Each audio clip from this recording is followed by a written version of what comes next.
వి gold trusted gold buyers తాకట్టులో ఉన్న మీ బంగారాన్ని విడిపించి ఈ రోజు ఉన్న మార్కెట్ ధరకే కొనబడును. ఇప్పుడే కాల్ చేయండి. వైసీపీ నర్సాపురం పార్లమెంట్ సెగ్మెంట్లోని 5 అసెంబ్లీ నియోజకవర్గాల్లో తిరిగి ఎందుకు పుంజుకోలేకపోతుంది? ఆ నియోజకవర్గాలలో ఉన్న మాజీ ఎమ్మెల్యేలు, నియోజకవర్గ ఇన్ఛార్జీలు పార్టీ బలోపేతం పట్ల ఎందుకు దృష్టి సారించలేకపోతున్నారు? పార్టీ అధికారంలో ఉండగా చక్రం తిప్పిన మాజీ ఎమ్మెల్యేలు ప్రస్తుతం ఎందుకు సైలెంట్ అయ్యారు? ఇదే పరిస్థితి భవిష్యత్తులో కొనసాగితే 2029 ఎన్నికల్లో కూడా వైసీపీ పార్టీ పశ్చిమ గోదావరి జిల్లాలో అడ్రస్ లేకుండా పోతుందా? 2019 ఎన్నికల్లో ఆనాటి ఉమ్మడి పశ్చిమ గోదావరి జిల్లా నర్సాపురం పార్లమెంట్ పరిధిలోని 7 నియోజకవర్గాలకు గాను 5 నియోజకవర్గాలను వైసీపీ కైవసం చేసుకుంది. 2024 ఎన్నికలకు వచ్చేసరికి నర్సాపురం పార్లమెంట్ పరిధిలోని 7 నియోజకవర్గాల్లో వైసీపీ పూర్తిగా తుడిచిపెట్టుకుపోయింది. అయితే గత ఎన్నికల ఘోర పరాజయాన్ని దృష్టిలో పెట్టుకుని తిరిగి పార్టీని బలోపేతం చేసేందుకు వైసీపీ అధినేత జగన్ నానా తిప్పలు పడుతున్నారు. కానీ అధికారం ఉన్నప్పుడు చక్రం తిప్పిన నేతలంతా నేడు పార్టీ కార్యక్రమాలకు సైతం దూరంగా ఉంటున్నారు. ఈ పరిస్థితి కొత్తగా ఏర్పడిన పశ్చిమ గోదావరి జిల్లా నర్సాపురం పార్లమెంట్ పరిధిలోని నర్సాపురం, పాలకొల్లు, ఆచంట, భీమవరం, ఉండి నియోజకవర్గాలు నెలకొంది.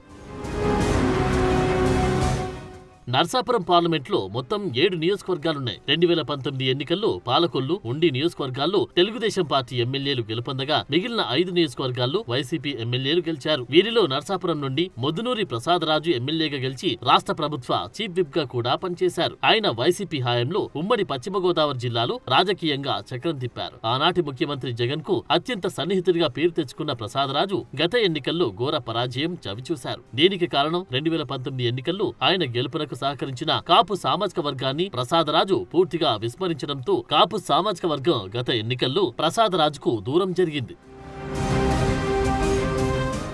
ఈ నేపథ్యంలో ప్రసాదరాజు ఓటమి పాలయ్యారు. ప్రస్తుతం మాజీ ఎమ్మెల్యేగా నర్సాపురం నియోజకవర్గంలో తిరిగి పార్టీని బలోపేతం చేయలేకపోతున్నారు. ఆయన అధికారంలో ఉన్నప్పుడు సొంత పార్టీ క్యాడర్ ను కూడా పట్టించుకోకపోవడంతో నేడు పార్టీ క్యాడర్ ప్రసాదరాజును పట్టించుకోవడం లేదు. పైగా పార్టీని వీడి జనసేన పార్టీలో చేరుతున్నారు. నర్సాపురంలో కూటమి తరపున జనసేన ఎమ్మెల్యేగా గెలిచిన బొమ్మిడి నాయకర్ తన స్పీడ్ ని పెంచారు. వైసీపీ నాయకులను, కార్యకర్తలను వరుసపెట్టి మరీ జనసేనలో చేర్చుకుంటున్నారు. అయితే ప్రస్తుతం పార్టీలో ఉన్న కొద్దో గొప్ప క్యాడర్ ను కూడా పార్టీ మారకుండా అడ్డుకోలేకపోతున్నారు ప్రసాదరాజు. ఇదే పరిస్థితి కొనసాగితే 2029 ఎన్నికల నాటికి నియోజకవర్గంలో వైసీపీ పార్టీకి డిపాజిట్లు కూడా దక్కే పరిస్థితి లేదు. ఇక ఆచంట నియోజకవర్గ విషయానికి వస్తే 2019 ఎన్నికల్లో వైసీపీ నుంచి ఎమ్మెల్యేగా గెలిచిన చెరుకువాడ శ్రీరంగనాథరాజు మంత్రి కూడా అయ్యారు. 5 ఏళ్లు పరిపాలనలో రాజులా అనే నియోజకవర్గంలో పాలన చేశారు. ప్రజల మాట దేవుడెరుగు. సొంత పార్టీ కార్యకర్తలు, నాయకులు సైతం ఆయనను కలవాలంటే భయపడే పరిస్థితులుండేవి. ఎప్పుడు ఎవరిని ఏమంటారో తెలియని పరిస్థితి పార్టీ శ్రేణుల్లో ఉండడం, మంత్రిగా ఉన్నప్పుడు పార్టీ నాయకులను, కార్యకర్తలను పట్టించుకోకపోవడంతో గత ఎన్నికల్లో శ్రీరంగరాజు ఓడిపోయారు. ఆయన ఓటమి తర్వాత ఆచంట నియోజకవర్గంలో పార్టీ బలోపేతానికి ఏమాత్రం కృషి చేయడం లేదని కూడా పార్టీలోనే గుసగుసలు వినిపిస్తున్నాయి. మరో ప్రక్క కూటమి తరపున సీనియర్ ఎమ్మెల్యే మాజీ మంత్రి పీతాని సత్యనారాయణ దూసుకుపోతూ ఉంటే శ్రీరంగనాథరాజు పూర్తిగా వెనుకబడిపోయారని, మంత్రిగా ఉన్నప్పుడు హోదాను అనుభవించిన ఆయన ప్రతిపక్షంలో ఉన్నప్పుడు పార్టీని రక్షించే విధంగా ఎందుకు పనిచేయడం లేదనే విషయాన్ని కార్యకర్తలు ప్రశ్నించే పరిస్థితి నెలకొంది. ప్రస్తుతం ఆచంట నియోజకవర్గంలో కూటమి జోరు కొనసాగుతుండగా నియోజకవర్గ ఇన్ఛార్జిగా ఉన్న శ్రీరంగనాథరాజు పార్టీని పట్టించుకోవడం లేదనే విమర్శలున్నాయి. కేవలం ఎన్నికల సమయంలో డబ్బులు ఖర్చు పెట్టడం, రోజుల తరబడి భోజనాలు పెట్టడం లాంటి కారణాలతో ప్రజలు ఓట్లు వేయరనే విషయాన్ని శ్రీరంగనాథరాజు ఇప్పటికైనా గుర్తించకపోతే ఆచంట నియోజకవర్గంలో వైసీపీ పరిస్థితి గత ఎన్నికల కంటే దారుణంగా ఉంటుంది అని రాజకీయ విశ్లేషకులు చెబుతున్నారు.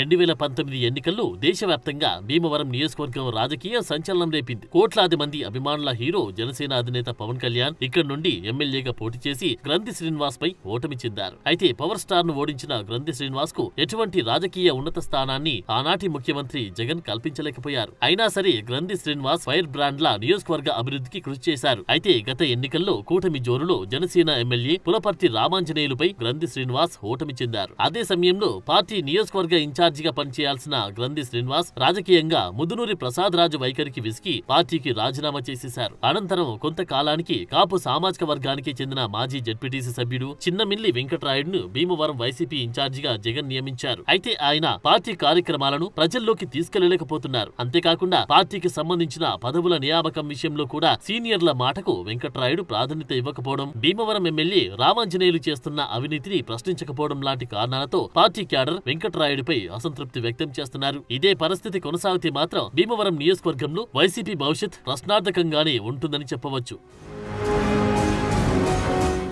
ఇక పాలకొల్లు నియోజకవర్గానికి వస్తే సిట్టింగ్ టీడీపీ ఎమ్మెల్యే ఇరిగేషన్ శాఖ మంత్రి నిమ్మల రామానాయుడిని ఢీకొట్టే అభ్యర్థిని జగన్ ఇన్ఛార్జిగా నియమించలేకపోతున్నారనేది వాస్తవం. 2024 ఎన్నికలకు ముందు ప్రస్తుతం ఎమ్మెల్సీగా పనిచేస్తున్న కౌరు శ్రీనివాస్ ఈ నియోజకవర్గానికి కొంతకాలం ఇన్ఛార్జిగా ఉన్నారు. ఆ సమయంలో ఎమ్మెల్యేగా ఉన్న రామానాయుడికి ధీటుగానే పనిచేసి పార్టీ క్యాడర్లో నూతన ఉత్సాహాన్ని నింపారు. ఎప్పటికప్పుడు రామానాయుడు కామెంట్లకు కౌంటర్లిస్తూ పార్టీకి బలంగా మారారు కౌరు శ్రీనివాస్. అయితే కౌరు శ్రీనివాస్ ను అనూహ్యంగా నియోజకవర్గ ఇన్ఛార్జి బాధ్యతల నుంచి తప్పించి జగన్ రాజకీయ తప్పటడుగులు వేసి ఎటువంటి సొంత బలం లేని గుడాల గోపిని తీసుకొచ్చి పాలకొల్లు నియోజకవర్గ ఇన్ఛార్జిగా చేశారు. దాంతో అప్పటి వరకు బలం పుంజుకున్న వైసీపీ ఒక్కసారిగా నియోజకవర్గంలో గుడాల గోపి కారణంగా బలహీనమైంది. 2024 ఎన్నికల్లో గోపికి ఎమ్మెల్యే టికెట్ ఇచ్చి మరోసారి జగన్ తప్పు చేశారు. ఆ ఎన్నికల్లో గోపి ఘోర పరాజయాన్ని చవిచూశారు. ప్రస్తుతం నియోజకవర్గ ఇన్ఛార్జిగా ఉన్న గోపి మంత్రి రామానాయుడికి ఏ స్థాయిలో కూడా ధీటుగా పనిచేయలేకపోతున్నారు. ఈ నియోజకవర్గంలో వైసీపీ పార్టీ ఉందో లేదో తెలియని పరిస్థితి నేడు నెలకొంది. ఇప్పటికైనా జగన్ నియోజకవర్గ ఇన్ఛార్జి విషయంలో ఖచ్చితమైన నిర్ణయం తీసుకోకపోతే మాత్రం ఈ నియోజకవర్గంలో వైసీపీ పార్టీ కనుమరుగు కాక తప్పదని చెప్పవచ్చు.